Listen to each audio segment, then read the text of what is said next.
If you like horror, hit that notification bell, smash that like button, and push that subscribe button now. If you like horror, hit that notification bell, smash that like button, and push that subscribe button. Welcome to my welcome to man. Welcome to Nick Push's Hard Channel.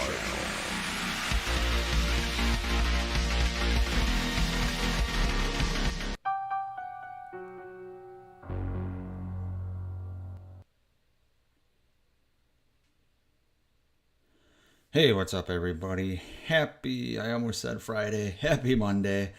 I'm Nick Push. Thanks for tuning in tonight. We're talking Friday the 13th, the original from 1980. So I appreciate everyone tuning in and getting ready to talk about this movie. So let's get the elephant in the room out of the way. I was supposed to do The Sandlot tonight. I've kind of done a little bit of a pivot, as Ross Geller would say. Yeah, so I'm still going to end up doing The Sandlot. I'm going to make it a standalone video where people can vote on the next subject still. But what I want to do is really hit up Friday the 13th as we head into summer. So I'm going to be doing each movie, from 1 all the way to 12, right? There's 12 of them. So we're going to be doing that right into summer. And then after that, we're going to kind of do like a retrospective where we rank all my categories from best all the way to the worst. And go from there. And then after that, it should be time to talk some Jaws and talk some other things. So I'm excited because I haven't really dove into the Friday franchise too much since I started this YouTube channel. I've talked a lot of Halloween, talked a lot of Scream because they've obviously had new movies coming out. But Friday has been stuck in developmental hell and legal battles since I started this channel, and essentially since kind of horror YouTube really took off. So it's going to be fun to talk about this franchise. And I'm excited to revisit these movies. I've seen, all these movies many, many, many times. Just watched the original here last night again, and I got some interesting thoughts on it. It aged interesting for me, and it might surprise you, my thoughts on it. So real quick, let's see who's in the chat here, guys, and then I'm going to kind of go over a tweaked little format I have. Wayne Turner is here from Australia. What's up, Wayne? Allie, channel member Allie. Allie, how you doing? Carlos Sandoval, how you doing, Carlos? Diamond Rattler, how you doing? Good to see you guys here. Appreciate you tuning in. All right.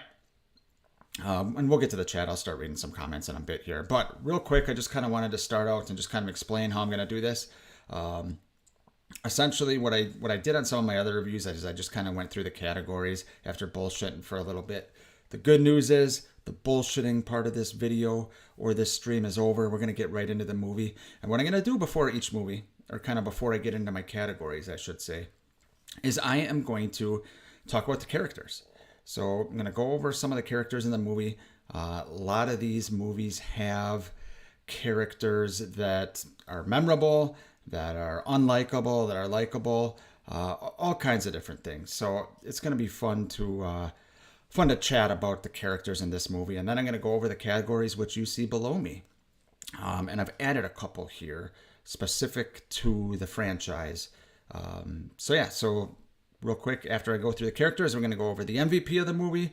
And the MVP of the movie can be, anyone from a character to an actor to a director, anyone involved in the movie, in the process of the movie.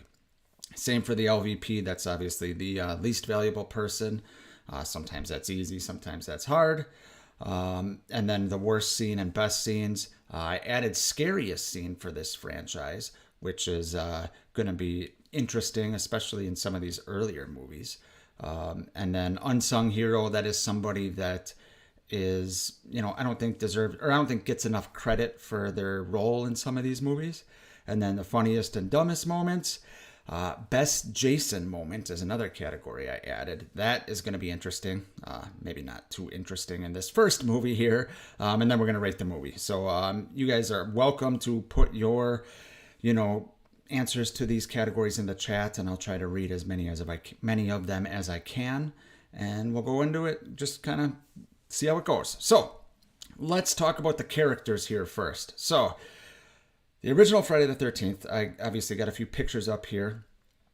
You don't really think of too many of the characters, but some of them are pretty decent. And let's start with the one up top here, and that is Steve Christie. We wouldn't have a franchise without Steve Christie, right?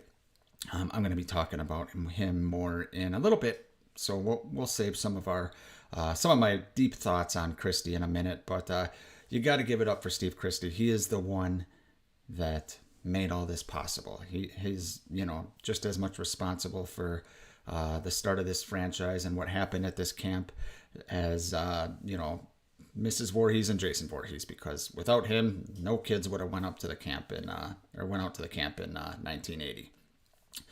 Right below him, we got Crazy Ralph. Walt Gorney, I think his name is right, Walt Gorney. He played this character great. He was, I believe he was like a stage actor or something like that. And, he is perfect for this part.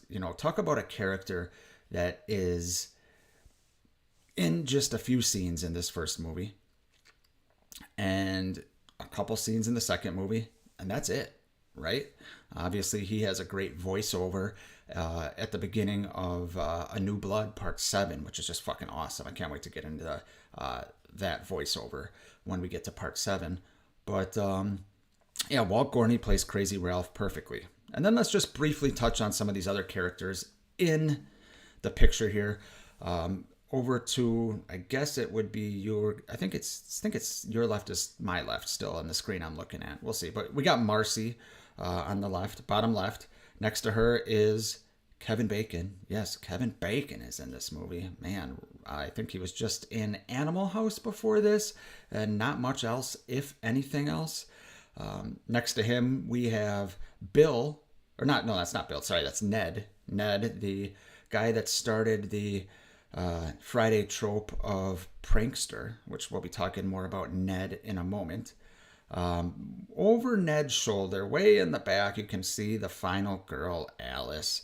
And then right next to her, you have Brenda. And then with his shirt off, you got Bill, who is actually, I believe, and I stand to be corrected, but I believe that is Bing Crosby's son, which is pretty crazy. Kind of a cool little fact there, some trivia.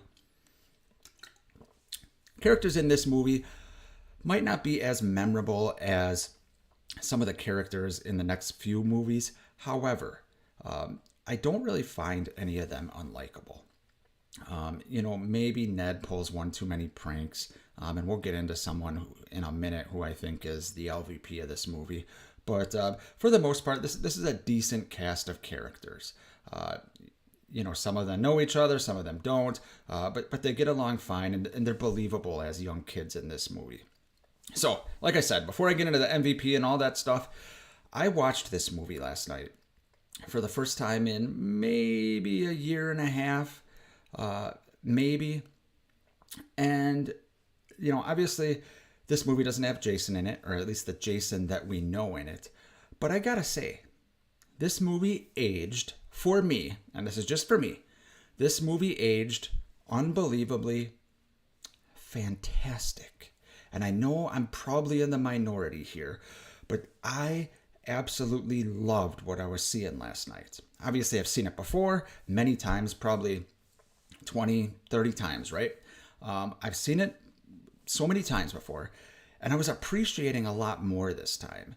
The fact that Jason is not the killer in this movie, and it's kind of a whodunit, even though, we don't meet, the person that did it.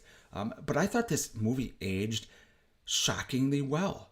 And what I mean by that is, over the years, my tastes in horror movies have kind of transformed a little bit. I'm looking more for creep factors and tension, and this movie actually has quite a bit of tension. If you look at the lighting and kind of the atmosphere in this movie, it is dark. There are so many scenes, and we're going to get into a specific one in a minute, but there are so many scenes where characters are walking around at night with just a flashlight. And all we can see is woods, we see rain falling, and you just see a flashlight. And there's a certain charm to that. It is creepy as fuck. You believe that these kids are isolated. And that aged really well for me. Especially because as you get into Friday the 13th Part 3 and 4, especially Part 3 because it was filmed in 3D, you know, they're walking around, even at night, everything's lit up like a goddamn Christmas tree. Really, you should see the moonlight and a flashlight if they have it. That's realistic, and I think this film is really realistic in the visuals that it has. So was really, really happy when I rewatched this last night, because there were just so many different scenes where I believed the characters were isolated and I believed they were in danger. So I was pretty happy, you know, the way it aged. So tell me your guys' thoughts. We're gonna get into the chat here in a minute. Tell me your guys' thoughts below. I see the chat's kind of got a lot of people in here. Some I haven't seen in a while. Bob Berkins, how you doing? James Morant. Let's see who else we got here. Wayne Turner is here, I said. Shape of Horror Podcast. Bud, how you doing, Bud? Carlos Sandoval. And Bob Berkins is right. Yep, they're isolated, and it is creepy. Yep, I agree. All right. I'm going to get these fine young people. Well, not young, because we got Crazy Ralph up there. But I'm going to get these people off the screen, and we're going to get right into it here, guys. We're not fucking around tonight. It's Monday. All right. Let's talk about MVP. My MVP of this movie, if I can find my MVP of this movie, it's Tom Savini. I think Tom Savini is easily the MVP of this movie. There are so many special effects in this movie, practical effects that still to this day have aged wonderfully, absolutely wonderfully. So many different kill scenes that, you know, without Savini's effects, they might seem kind of hokey, but for the most part, they aged pretty well. Whether it's Annie, who, in my opinion, probably should have been the final girl, whether it's Annie getting her throat slit, whether it is Marcy, you know, getting the axe to the head. Obviously, Kevin Bacon has that amazing scene where he gets his, you know, the arrow through the neck from the bottom of the bed. So many good fucking scenes. And Tom Savini is just a fucking master. He came from, oh God, someone help me out. He came from, it wasn't Dawn of the Dead, but it was one of the zombie flicks a couple years before this. And Sean Cunningham picked someone just fucking perfect for this movie, because this movie kind of set the template for some of the gore that we saw in the 80s, but nobody at the time or to this day has done it better than Tom Savini did. So that is my pick, Tom Savini. Let's see who you guys got. I'm going to go to the chat here. We're going to scroll up a little bit. You'll have to forgive me. This is kind of the first time in this format where I am keeping the chat box down below. It's just a little bit easier for me. All right. Scott says his MVP goes to Crazy Ralph. Yeah, Crazy Ralph is great in this movie. Like I said, he's only in a few scenes, but those scenes are so effective, and it kind of just brings the legend of Crystal Lake, of Camp Blood out, and it lets kind of us as a viewer know that this is kind of like, not really a ghost story, but, you know, kind of like a ghost story kind of come to life. Allie's MVP is Alice, the first final girl in the franchise. Yeah, Alice is not bad. You know, I think she kind of gets a bad rap. I think she does what she's supposed to do in this movie, and she's got a great long fight with Pamela. Speaking of Pamela, Shape of Horror Podcast has Pamela as his MVP. We will be talking about her in a little bit. Bob Birkin says the guy is a legend in this field, referring to Tom Savini. Absolutely a legend. Blake says, good MVP, Nick. I was going to say the guy who did the music, but Savini wins. Yeah, we'll be talking about Harry Mannfredini at some point here. Don't you worry. Blake says snake getting cut in half is my MVP. Yeah, they cut a real fucking snake in half. And PAA was not happy with them. Let's see here. What else we got? Wayne Turner says, my MVP is the score. Yep, we'll be talking about the score. Alec Devlin. Hey, Alec, how you doing? Says, I've met Tom Savini a few times around Pittsburgh. He always goes to this horror movie drive-in that does 2 days of horror movies at the end of April. I may see him again this weekend. Oh, that's awesome. That's awesome, Alec. Good luck. I hope you do see him this weekend. That'd be great. That's really cool. I've heard he's really good to fans, too. I can't obviously confirm that because I have never met him. But that is really cool. James Morant says MVP Mrs. Voorhees. All she wanted was vengeance for her son. That is all she wanted. That is all she wanted. And she got it all right. She got it all right. All right. Let's get to LVP. I struggled with this a little bit. Just a little bit. My least valuable person in this movie. I'm going to catch some flack for this, I know. Especially from Blake, who's in the chat, because I know he likes this character. For me, it's Steve Christie, guys. Look. Steve Christie, I get what he is. I mentioned, at the beginning that without Steve Christie, he's the one that brought everyone to the camp, okay? He brought everyone to the camp. But let's talk about what the fuck Steve Christie actually does in this movie, okay? We meet him, and, he's kind of tearing up, he needs help tearing out a tree or something like that, right? Then he goes on to basically hit on Alice, being a creep, okay? He's touching her cheek and all kinds of shit. All kinds of shit, talking about her pictures and asking Alice to give him another chance. And then what does he do? He tells the kids he's gonna to do this, and this while he goes into town. And he says, I believe he says, and I just watched this last night, but I can't remember the exact quote, but I believe he says, yeah, he'll be back around lunchtime or back after lunch or something like that. Next time we see him, it's night at the fucking diner, and half the kids are gone.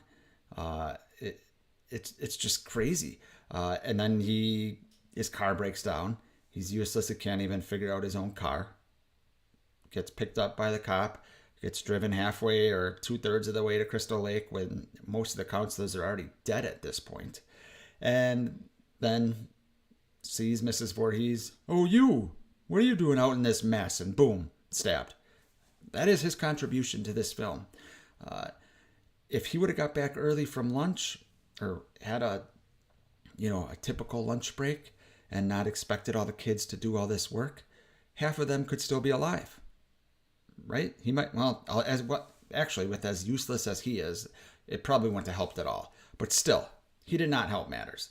So Steve Christie, I get what he means to the franchise. He's a fun character. He's fun. Look at his outfit here in the picture with Alice. He's got the classic 80s dad outfit in the woods with the bandana, the jean shorts, no shirt. I get it. Like, he's a fun character. And his parents apparently owned this, from what I'm guessing, owned the camp, from what I'm guessing, over the years, and he kind of inherited it or took it over or whatever. So he's a fun character, but in this movie, he is my LVP. So, let's see what you guys are saying in the chat. Mark Mack says, 9-hour lunch, Steve. Yeah, no shit, dude. No shit. Ronnie, hey, what's up, Ronnie? Says he chops that stump up. It's got to count for something. That is true.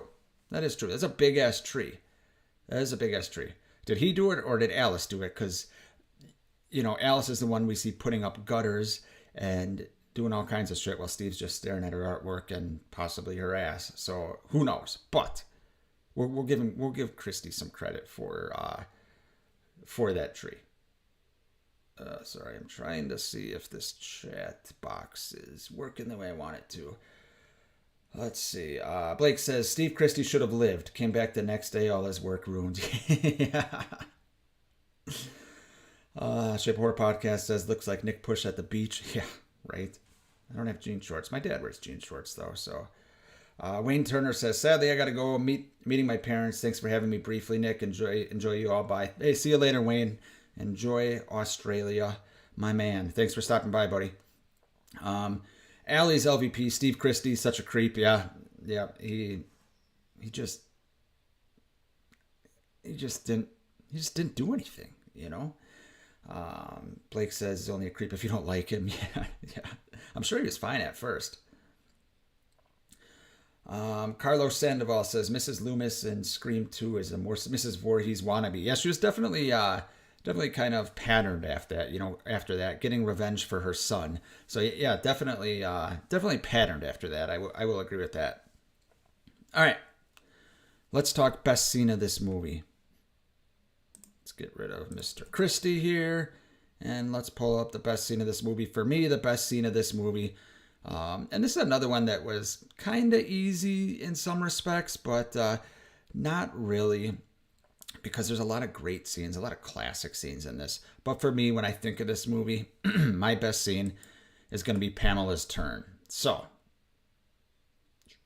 let's pull this up. Pamela Voorhees shows up. Alice, all the counselors are killed, and the only Alice is left. She's running around, losing her mind, understandably so. And all of a sudden, you see some headlights, right? In a Jeep, which we've seen a couple of Jeeps so far. We saw the Jeep, which we, from a POV shot in Annie, when she got hitchhiked, and when she was hitchhiking and picked up and then had her throat slit. And then we saw Steve Christie driving a Jeep, right? Well, a Jeep pulls up, and it's Mrs. Voorhees. And it's interesting watching this now, because right now when you see, oh, I'm Mrs. Voorhees, an old friend of the Christies, the name Voorhees means something to us now. You know, and when you first see this movie, Mrs. Voorhees, that doesn't mean anything. So she shows up, and she's trying to, find out from Alice what's going on.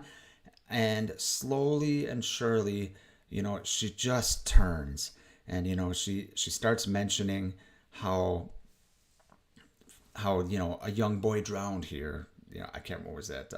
It was 1957 that Jason drowned, right? So that would have been, 23 years before this?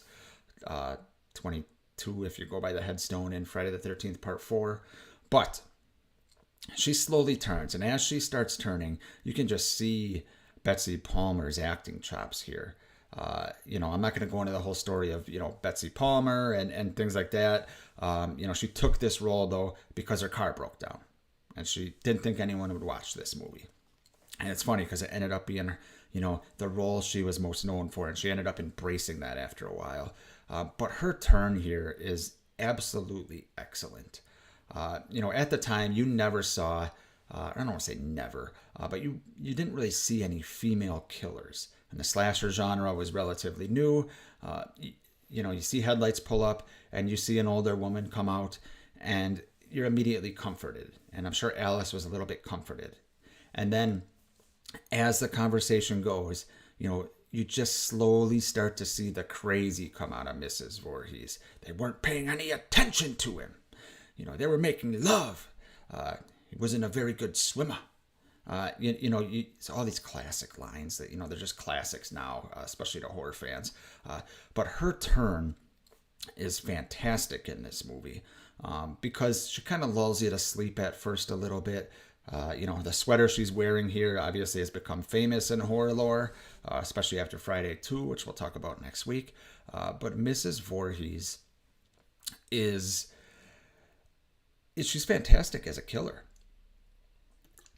Is she Jason? No, she's not Jason. And I know Jason became the brand, but in some respects, Mrs. Voorhees, in some respects, is scarier than Jason.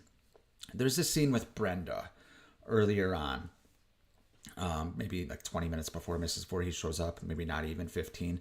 But Brenda's going to sleep, and you got this awesome shot from outside the cabin of Brenda laying down, rain falling, and you just hear someone in the woods, like a little girl's voice, "Help me, help me." That's fucking creepy. And Brenda goes outside, and it's pouring rain. You can't see a thing. Like I said earlier, all you see is the flashlight. It ages perfectly for me, because I feel like I'm with them in the woods. And that is, if you've ever been in the woods at night, if you've ever gone camping, that is actually how it is. You can't see anything. It's not lit up like you see in the movies. And this movie does a perfect job of it. But that scene where you just hear some little voice saying, "Help me, help me. You know, that is creepy shit. And in some respects, someone like that, you know, that is almost scarier than Jason. Now, obviously, if you're, you know, standing face to face with them, I'd rather face Mrs. Voorhees, obviously. But Pamela's turn is my favorite. I think it's the best scene in the movie. It's become, you guys know me, I don't like to use this word loosely, but it's become iconic in the horror world. So Pamela's turn, my best scene in this movie. All right, let's see what we got going on here in the chat. See if anyone has their best scenes. Shape of Horror Podcast says, yes, Steve Christie only tipped that broad 17 cents. It was a different time, man. It was no inflation back then. Actually, I think there was, but, you know, not like now. Shape of Horror Podcast says, best scene is Pamela slapping the piss out of Alice. Yeah. Mark says, and he said no to the date, talking about Steve Christie. Yep, with that is right. I think she said, just a night on the town, Steve, or something like that, when he said, what do I owe ya? Let's see here. Scott says, best scene, Ned dressing up as an Indian. We're going to talk about that scene, my friend, so I'm going to save my thoughts on that, because I actually do have many thoughts on that scene. Shape of Horror Podcast says, okay, I concede Pamela's reveal was the best. I knew you'd see it my way. And then he gives his worst scene as Strip Monopoly. We may be talking about that as well. Ronnie says, Mrs. Voorhees is a split personality. Oh, absolutely she is. Abso-fucking-lutely she is, you know. Can she control it? I don't know. And I really hope if they explore Pamela Voorhees' backstory in Crystal Lake in the new series coming out, and that's not what I'm here to talk about, but I really hope if they explore her backstory, they don't make us feel sorry for her too much. I know that's gonna happen. I absolutely know that's gonna happen, but I hope they kind of show that, you know, even though something horrible happened to her, she is still killing innocent people. Alice and Kevin Bacon and all these people, they did not kill Jason Voorhees. So Pamela, you know, if they make us feel sorry for her, just remember she is a villain, whether you like it or not. You know, just because a villain has their own reasons for something doesn't mean that they're not a villain. Doesn't mean that the people that they're killing deserve it. You know, if that's the route they go. I don't know if they will. I kind of think they will, but we'll see. All right. All right. Let's get to the worst scene. Worst scene for me is Ned's drowning. Look, let me find my worst scene side. Just look, about, I don't know, maybe halfway through the movie, Ned, who I said earlier is, you know, the prankster of the group. He has this thing that apparently Shelley from part 3 copied, where his prank, his funny joke to his friends is pretending he's dead. So for me, the worst scene is Ned drowning. It's just pointless. They're setting up that he's a prankster, right? You know, they kind of already set that up with his personality and with the arrows with Brenda. You know, there's no need for him to pretend to drown. And I think oh shit, hold on a second. The Bucks lost? Oh my god. Sorry, distracted by Milwaukee Bucks. I was gonna postpone this stream, but the Bucks kept. I'm a big Milwaukee Bucks fan, and they kept. They were winning when I went on. They were winning by like 13 points when I went live. Jesus. All right, sorry. Back to the show. But I just think Ned's drowning scene. It's the worst scene for me because it's fucking pointless. It is absolutely pointless. So what? He can pull a Sandlot and, you know, make out with Brenda. Dumb. I just think it was unnecessary. And the fact that this, like, look, this is a throwaway scene. The fact that this is the worst scene for me shows that I don't really have any scenes that were super bad. Yes, this movie has parts that have aged a little poorly. that maybe dragged a little bit, but I didn't see anything that was really, really bad. So Ned's drowning is the worst scene for me. All right, now I'm all flustered because the Bucks are blowing it. But we're talking Friday the 13th. We're not talking basketball. So let's see if anyone has worst scenes here. Scott, worst scene is Monopoly strip scene because they didn't finish it because Brenda was dumb for not shutting her window. Yeah, she was dumb for not shutting her window. Come on, couldn't she look at the weather app on her phone? But yeah. Super Tenor, hey, how's it going? Says, I hate knowing they killed a non-venomous snake. My worst scene. Yeah, that's what I almost chose that too. Because they actually, I can't believe, I mean, in 1980, which obviously was, 40 years ago now, 43 years ago, but still, that they killed a real snake. They fucking chopped it in half. Man, why? Why not just use a fake one? Like, you can create all this fake blood, you can do all these fake deaths, but you kill a real snake. It's just interesting. Allie, we're seeing the opening, the kids singing. You don't like the Kumbaya, Allie? Come on, Kumbaya. Didn't you ever go to Sunday school? Okay. Anyway, yeah, no, I'm here, Allie. The only thing I do like about that opening, Allie, with them singing is, since it starts in 1958, I feel like that's such like a late 50s camp thing, to be sitting at a campfire singing songs like that. But yeah, it's pretty dated. I'll give you that.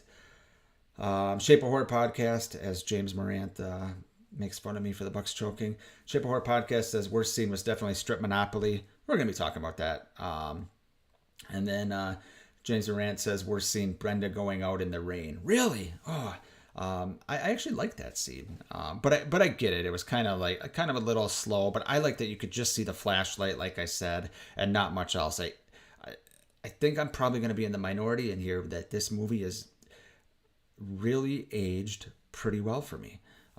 So yeah, we'll see how the rest of the franchise goes upon rewatch, but this movie, I'll talk about it at the end. I'll kind of where I had it ranked and where I think it might be ranked after the rewatch.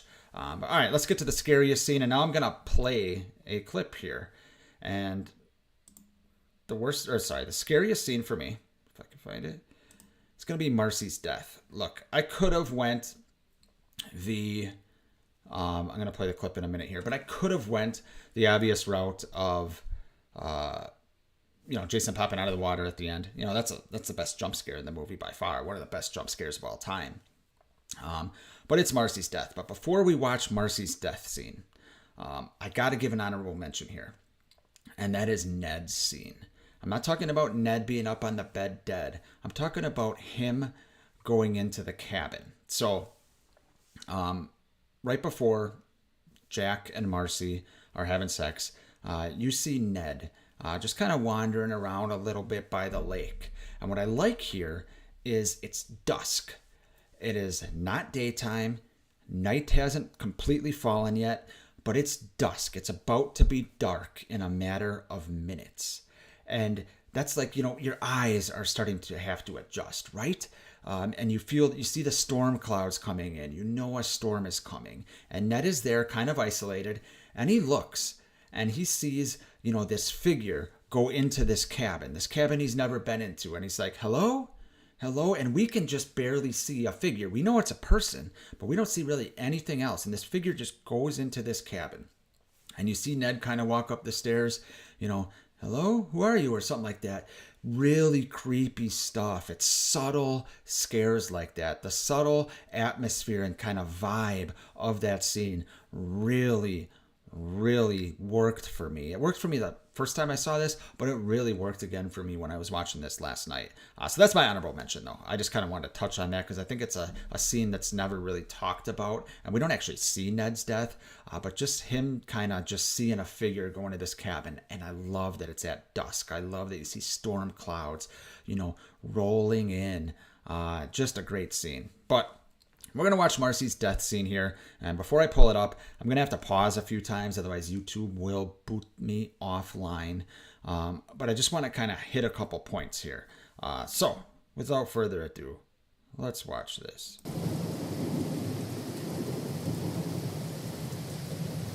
So look right away. Look at here. So like I said earlier, look at the lighting here. The only light we see is Marcy's flashlight and the light at right outside the outhouse there. You know, her and Kevin Bacon just got done making love, and she's got to go to the bathroom to, I don't know, pop a squat or freshen up or something like that. But look at the way it's lit, and you can hear the rain, and you know, you feel like you are in the woods with these people. I love that. That's so good. All right, let's continue. And this is probably a random scene. It probably wouldn't register, you know, as scary for a lot of people now. But if you put yourself in the screen or in this scene, like just the tension alone, for me is so good. So let's continue. So she's, you know, getting to the outhouse. She goes inside the outhouse, shuts the door.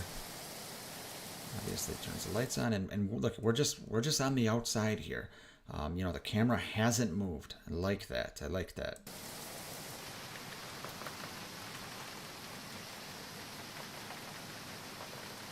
This right here, I love that we are on the outside. We don't know if we're watching this from the killer's point of view, or, you know, if it's just a camera sitting out there. But I hope you're joking, dude. I hope you're fucking joking. You know, we don't know anything except, but look at this. This is excellent camera work here. So let's continue. Now we see her going into the bathroom stall. Lightning flashes. That's so good. You know, I love that you feel like you're in a real storm. Like it's not a made-believe storm. This feels like they are filming this during an actual storm. Whether they were or not, I don't know. I highly doubt it. I'm sure it's manipulated. But yeah, I agree with what Allie's saying. That the bathroom is just creepy. More lightning. We're letting the scene breathe. You know, I like that. You know, right nowadays, if there's a movie nowadays, you know, she'd already be dead. You know, jump scare dead, or fake jump scare dead. You know, I like that they're letting the scene breathe.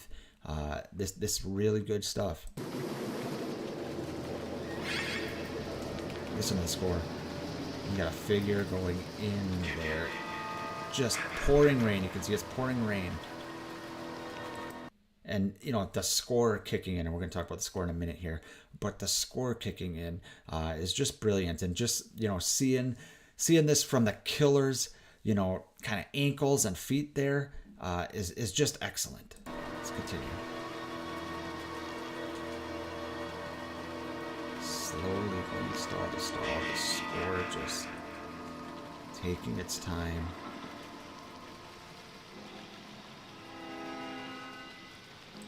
I mean, look at that. You know, a little bit of Halloween 2018 vibes here, actually. But done much better, I'll tell you that. Like I said, it's just taking its time. We know right now that the killer is in there with Marcy. We know Marcy's probably dead, but it's just ramping up the tension. You know, I don't think this movie gets enough credit for that. Love that the flashlight's just on the ground there, illuminating her feet. Yeah, right now, you know, she kind of hears something. You know, she's not scared though. You know, she has no reason to be scared. She doesn't know people are dead. She's in an outhouse. It might be a little creepy, but she thinks someone might be in here. 40 yards to the outhouse by Come on, you can do better than that. You know, still, she's perfectly calm right now. We are the ones as the audience that are kind of feeling the tension, which is exactly what I think they were intending to do. Jack? Now she knows something's up. Jack? Look at this. Look at this. Like she assumes it's Kevin Bacon right now, right? And goes out, and I love that it kind of goes right back to the outside. So, you know, she's like in this little window there. Forgive me, I'm pausing so YouTube doesn't kick me off again. I just want to make sure we get the full effect of this scene because I think it's that good. she's still absolutely calm. She thought she heard something, but mind might be playing tricks on her. As far as she knows, there's like 6 or 7 people in this area, and she knows them all. Not into that Caroline, you won't always be honest. I said, Lily, you're all waiting to be playing. Now that you hear a noise, and she hears the noise, and she's curious, right?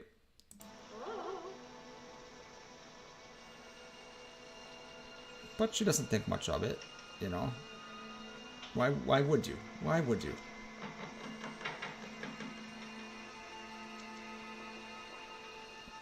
Love that, it's just an everyday thing here. The camera, though, is slowly getting closer to her, just kind of ramping up the tension for us. There's still, almost a minute left in this scene.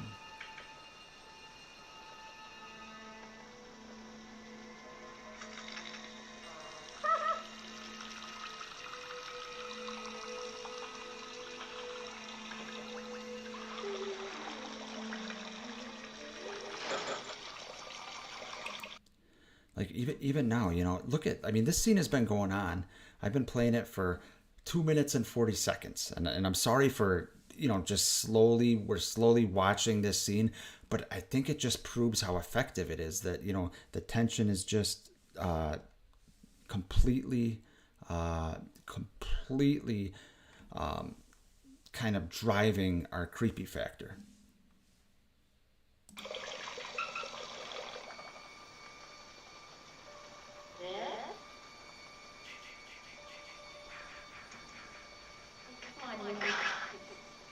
See, now she assumes it's Ned because he is the prankster. And she's a little creeped out, right? She is a little creeped out. Everything all right, bud? Little creeped out. Let's continue. It's almost over.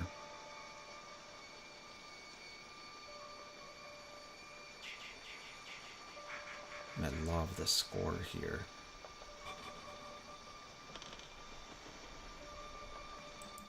Like, she's opening doors. She's kind of assuming it's Ned still, but she doesn't know. And it's just a drawn out scene. I'm gonna continue.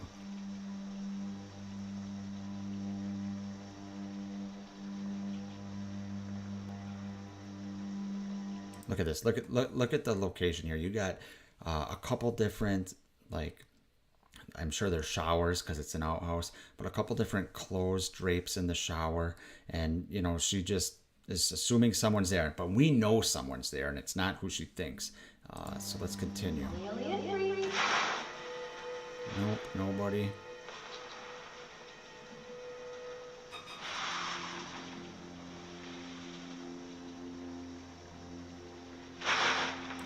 Okay, I'm going to pause it right here.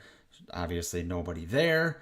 I probably should have cut this scene down for you guys. You don't want to watch 3 minutes of just tension building. But like I said, I just think it's extremely effective.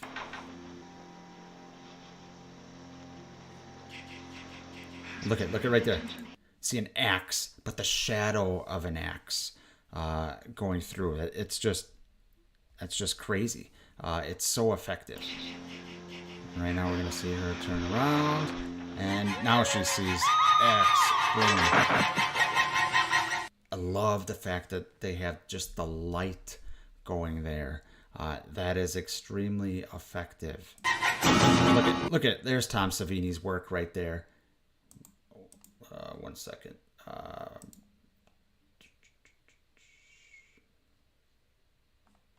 Yeah, I don't know how to fix it, bud. All good, man. All good. I don't know how to fix it. I'll try again in a little bit. But look at that right there. That is Tom Savini's work, and I just think that's a super creepy and effective scene. It's excellent. So sorry for taking so long on that scene, but I just wanted to kind of highlight how effective it was, because Friday the 13th, look, for good reason, it gets thrown in with, it's just a typical slasher franchise where, there's no tension. It's just gore. It's just Jason hacking people. And in most respects, that can be true. But a scene like this, and there's a lot of scenes like this in this first movie where it just ramps up the tension. So I just wanted to highlight that. So hopefully you guys could kind of understand what I'm saying. Let's get into the next category since I took way too long on that. But let's talk about the unsung hero of this movie. And we were kind of just mentioning it. For me, it is Harry Mannfredini. If you don't know who Harry Mannfredini is, he did the score for the movie, the soundtrack. And I think he did it for at least all the Paramount movies. I think maybe not Part 8, but definitely did it for a handful, a lot of these movies. And you know, when you think of horror movie scores, obviously Halloween gets so much credit, and absolutely for good reason. Halloween gets so much credit, but the score to this movie is excellent. You know, it's better than I remember it, and that goes for a lot of these movies in this franchise, I think. But the score to the original Friday the 13th, is just fantastic. And Harry Mannfredini, you know, obviously everyone knows the ma ma ma, even though it sounds like everyone knows that, and they should, because that's, you know, famous. But everything else throughout this movie, the little ways he builds tension, you know, especially when, you know, the killer is there, when Pamela is there, even though we don't know it's Pamela yet. You know, I think Harry Mannfredini is excellent, and I don't think he gets enough credit for this franchise. You know, you think about Sean Cunningham, you think about Tom Savini, you think about, you know, everyone that played Jason and Betsy Palmer and all the Final Girls. But Harry Mannfredini is fucking incredible, and you know, he is, you know, just as much a part of this franchise's success as anyone else. So I just wanted to make sure I highlight him. He is my unsung hero for this first movie. I got a super chat from Ronnie from All the Good Names Are Taken podcast. Make sure you guys go check them out. They are Friday the 13th experts over there. They actually just did a live stream, was it last Friday, on Friday the 13th part 8, which is something that I'm not really looking forward to, because I like hearing their thoughts, but I kind of disagree with some of the stuff they said. But they did an awesome job, and I love just discussing this franchise. And I love hearing Blake and Ronnie's thoughts on this franchise. And I like that they were really positive on a movie that a lot of people are not positive on, myself included. It's nice to hear other thoughts on that, and they made a lot of really good points. But Ronnie says, love the breakdown of this fantastic death scene. Yeah, man, I was trying to think of a scene where I could to break down. And when I was watching Marcys' death scene, I was like, I gotta do this one, even though it's gonna be a little longer.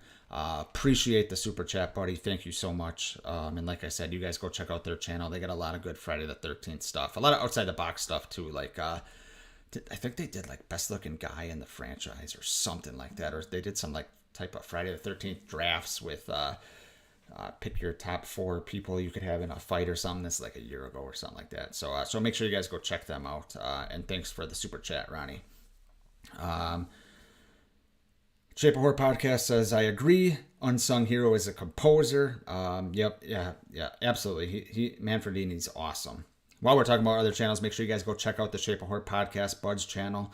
He's got a lot of good stuff, and as you can see with the little logo above the Friday the 13th logo, Bud and I do a show that we just started, like a bi-weekly show. We're breaking down the David Gordon Green Halloween trilogy to start, and then we'll kind of branch out from there. Wayne Turner says, like Jason and all the sequels, I am back with my equals. From the land down under, I am back for the rest of this chat. Well, great to have you, Wayne. Appreciate it. And he says, I love the score. James Morant, Harry Mannfredini, definitely. This score is fantastic. I agree, my friend. Alley Girl, unsung hero is the cameraman. Some of these shots are just amazing. Yeah, I agree. Like I said, you know, Halloween gets so much credit for certain things, and the credit is earned for Halloween. But this original Friday the 13th for sure, and we'll see as I revisit the franchise. You know, some of the camera work is very good. You know, especially with the lighting and everything. And like I was showing in Marcy's scene, just the view from outside the outhouse there is really excellent. So for me, though, Harry Mannfredini is the unsung hero. Let's get to the funniest moment. This is a moment I want to say James Rant mentioned earlier. Maybe it was someone else. Maybe it was Mark. I can't remember who. I apologize. But for me, the funniest moment is Indian Ned. Look, I don't know why. I cannot explain it, guys. But this scene right here cracks me up. Cop shows up. The deputy or whatever shows up. And you got Ned who... remember, this is 1980 here, so this is absolutely not politically correct at all, and maybe that's why it has a certain charm to it. But he's wearing an Indian headdress like there, and the cop shows up, and he's kind of wondering if anything crazy is going on, and you see Ned going, oh, just a horrible, Indian stereotypes. And just for the record, I know it's Native American, guys. I know. So if anyone's offended by that, I'm sorry. But I grew up in a different time. So, if you know me, you know I mean no offense to that, but to anyone. But it just cracks me up. And then, the officer's kind of going back and forth, talking about weed with these guys, grass, you got any grass? And, Kevin Bacon's kind of being a dick. And, I just love that the cops like stay straight or something like that, and Ned's like, well, there's nobody crazy around here, and the fact that he's wearing what he's wearing right there, it just cracks me up. I find it funny. So that is my funniest scene in the movie. Let's see if anyone else has one. Shape of Horror podcast says funniest moment is the dog fight between Alice and Pamela. Yeah, there's some moments in that fight that is kind of ridiculous, especially Alice has her knocked out like 3 different times and just kind of walks away. Horror tropes, I know. And then, when they get to the beach area, it's just kind of them tackling each other and shit like that until Alice grabs that famous machete and takes a swing, and you see the Tom Savini's hands there. But yeah, so my funniest moment is Ned being politically incorrect. Allie's funniest moments are Crazy Ralph. I don't think they're supposed to be funny, Allie. They're good though. I'm a messenger from God. I'll tell you this about that Crazy Ralph scene, after he comes out of the pantry or whatever, and, they're like, get out of here, man. He goes to his bike on the tree, and he goes to the bike on the tree that's like leaning against the tree. And, the lighting there, speaking of camera work, like I said earlier, it's dusk at this point. So it's kind of daytime still, but night is falling. And, Ralph is kind of half lit. He's almost like a silhouette of Ralph. He kind of turns and looks at them and gets on his bike and trails off. And I think that was really creepy. So, yeah. 0 the 14th. Joe, how's it going, Joe? How you doing, buddy? Good to see you, man. Says, I have to agree about Ned. It's just so random. Yeah, it is absolutely random. Shape of Horror podcast with a $1.99 super chat to break my heart here. Bud, thank you for the... I'm checking. Oh, God, he's right. Thank you for the super chat, buddy. Says, Jimmy Butler dropped 56 points on the Bucks in overtime. Yeah, that's a heartbreaker. That pisses me off. It's a night ruiner. Yeah. So, thanks for telling me that, bud. I appreciate it. Thanks for the super chat. Shape 78 is in the house. What's up, man? How you doing tonight? Good to see you. All right, let's get to the dumbest moment in the movie. For me, the dumbest moment is... Hold on, I gotta get rid of this scene here, and I'm gonna pull up the next scene. For me, the dumbest moment is Strip Monopoly. Couple of reasons here. Number 1, no nudity. What the fuck? You're playing Strip Monopoly? You're not gonna give us any nudity? It's Friday the 13th, god damn it. At least have Bill take his shirt off again. Come on. Kidding. But for real, here's why this is the dumbest moment for me. We get a little bit of character interaction here, right? Because they're playing a game. Obviously, this is 1980. Right now, everyone would be sitting around on their cell phones, right? Here, it's rainy. They grab out a couple beers. Let's play Strip Monopoly, okay? Innocent enough scene. I think it's realistic that that's, what kids would do. But the reason I find it dumb is this was a great opportunity that they kind of wasted a little bit. And it was an opportunity to get some good character moments. I don't know much about Brenda, her backstory or anything like that. I feel like this would have been a good time to have these three characters here, Bill, Alice, and Brenda, bond a little bit more. Okay?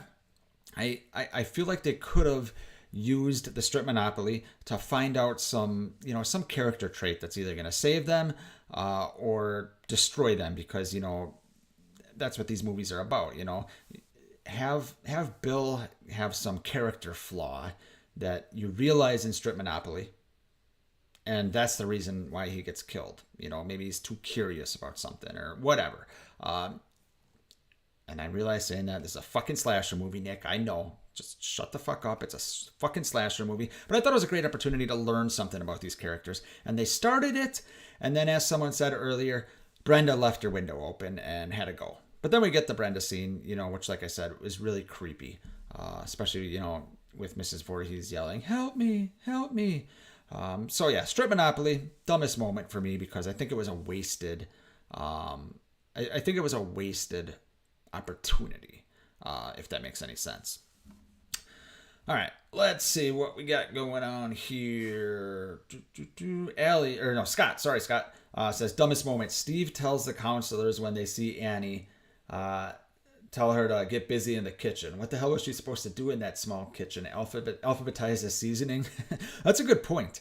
Because I think Annie says to, I can't remember the truck driver's name that drops her off halfway to Crystal Lake. He drops her off after 10 miles instead of 20. He couldn't drive 10 more miles. This poor girl has been hitchhiking from God knows where with this big bag. Lazy bastard can't take her 10 more miles. It'd take him 10 15 minutes, and for her to continue walking or hitchhiking, well, it got her killed. But anyway, what is she supposed to do? But she tells that guy she's cooking for, I think it's like 10 counselors and 50 kids or something like that. Really? You're gonna cook for that many people in that tiny kitchen? So yeah, I'm with you there, Scott. Allie says, dumbest moment, Indy and Ned. Yeah, it is dumb fun for me, but I get you, Allie. Shape of Horror Podcast says, dumbest moment was Steve at the diner. It meant nothing. Yeah, I almost chose that scene too, because, it's another one where we could have learned something about Steve Christie. What do we learn? He's a cheap tipper, and, he's essentially flirting with someone to only tip 17 cents. I don't know. So I hear you. Let's see. Where am I here? I lost my place in the chat. Sorry about that. Shape of Horror Podcast continues and says, correction, dumbest moment was Brenda diving into the lake like she was Leah Thomas or something. Yeah, she just does that. Takes a dive in after Ned. Carlos Sandoval says his funniest moment is where Alice chops Mrs. Voorhees' heads off. Homegirl didn't know what hit her. It is good with the hands, like I said, with Savini's hands coming up. It is really good. James Rant, Alice not finishing off Mrs. Voorhees. Yeah, she had like 3 chances at least to just finish her off, and she didn't do it. And obviously it became a horror trope as the decade went on, but Alice, there's a lot. Laurie Strode, didn't finish off Michael much times she had the chance. It was just kind of a thing. So I hear you. Wayne Turner says Mrs. Voorhees' reveal is funny. It inspired Billy's mother. It did. Shape 78 says, sadly, they said there wasn't much of a real script for this movie. They just put together random scenes around camp doing stuff. Yeah, that does make sense. Whether it's Strip Monopoly, whether it's the swimming scene, Kevin Bacon's boner, whatever you want to call it. Yeah, I'm with you. That does make sense. Roy Lowry says, I don't know how much you like audiobooks, Nick, but the 80s Slasher Librarian has all the Fridays on YouTube, and they provide a lot of character insight. Ooh, I have a decent commute to work. And I like listening. That's usually when I'll listen to some different YouTube videos and stuff. But that's actually not a bad idea to get some of these audiobooks for this franchise. It'd be fun. Thanks, Roy. Diamond Rattler says the Heat are winning this series 3-1. I know. Bucks got to win 3 in a row. It'll happen, but it's gonna be tough. Shape78 says dumbest moment is the final fight battle with Alice and Mrs. V, where Alice just starts throwing random stuff like a ball of string. Yes, yeah, she's just grabbing anything. It's pretty good. 0 the 14th. Joe says, I know we're not supposed to know who the killer is at this point, but it always bugged me that Mrs. Voorhees manages to launch Billy's corpse through a window like that. Yeah, definitely have to suspend your disbelief on that. As, you know, there's no way she could do that. You know, it's kind of like in Scream 2, like you don't buy that Mrs. Loomis is the one that's throwing Randy around the truck. So yeah, I definitely agree with you there, Joe. All right. Let's move on to my favorite Jason, or in my opinion, the best Jason moment. Not much to choose from this movie. And then let's rate this bitch and get out of here. So, best Jason moment. This is gonna be a shocker, right? It's the jump scare at the end. A little bit of backstory for me on this moment. I remember the first time I saw this movie. I had already seen Friday the 13th Part 3. And I was 7 years old, I think. I was at Tim Kraft's house. I grew up with her. 7 years old. Tim Kraft's house. Tim, if you're watching, you remember this, buddy. I haven't talked to Tim Kraft in a long time. But anyway, childhood friend, Tim Kraft. We're at his house. And I'm telling you guys, I'm not making this up. I remember her being on the canoe. And it was over, and I was 7 years old, scared to death watching this whole fucking movie. And I remember standing up, and me and my buddy Tim said, "Oh, thank God, it's over. We made it. We made it through another movie. We're like, she's saved. And I remember then the Jason reveal happens, where he pops up, and you hear the great score by Harry Mannfredini. I'm telling you guys, I was standing up. I hit the fucking ground. It scared the shit out of me that bad. Yes, I was 7, so that makes sense. But that scene had a lasting effect on me. At that point, I'd only seen maybe 3 or 4 horror movies. I saw Friday 3, I saw Nightmare 3, and I think I saw Halloween 2. And then this is the next one I saw, if memory serves. It gets a little hazy once you get into a few of them there. But this scene, I hit the deck. That is not hazy. That's how effective this scene was. And obviously, you know, who knew that this franchise would be going on just because of this fucking scene. You know, all of a sudden Jason is an adult. But look at how creepy he fucking is. Ari Lemon, who plays him, they did a good job with him. So yeah, that is my best Jason moment, because as the Shape of Horror podcast says, it's the only Jason moment. Although we get the little bit of the kind of, I don't want to call it a flashback, but you know, when Mrs. Voorhees is talking about, you know, how Jason drowned, you get that scene of him in the lake, like, you know, drowning. And what's up with that? So this could be part of the dumbest moment too. So when you see Jason in the lake, you know, we're told he wasn't a very good swimmer, right? We're told he was not a good swimmer. Yet based on how that shot of Jason drowning was shot, he's out there pretty fucking far in the lake for not being a very good swimmer by himself, to boot. So yeah, that could have been up there too. But best Jason moment is, like I said, the canoe scene. Duh. Let's rate this bad boy. For me, guys, I'm gonna pull up these characters again because I like seeing these characters. I actually enjoyed the characters in this movie, even Steve Christie, as much as he was my LVP. But for me, ranking this movie, I'm gonna give it a 7.2 out of 10. Look, all rankings are subjective, and like I said, I really enjoyed my most recent watch of this movie last night. So many great things that aged wonderfully for me. Not everything aged great, though. Like I said, the Ned scene, you know, the Indian scene, not politically correct, right? So what?